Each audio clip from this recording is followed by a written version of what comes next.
without the proper understanding of the Tao, heaven seems very far away, but with a real understanding of the Tao, heaven is very near.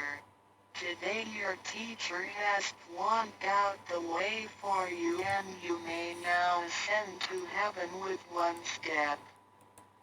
第3章何谓三宝经天，你们所得之至宝，亦可称为三宝一玄观二口诀三合同。一第一宝玄观，玄观玄妙莫测之门。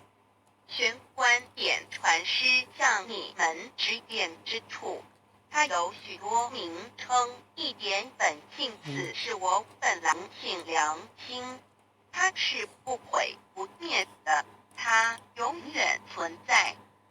经云佛是不义之事，因为名师难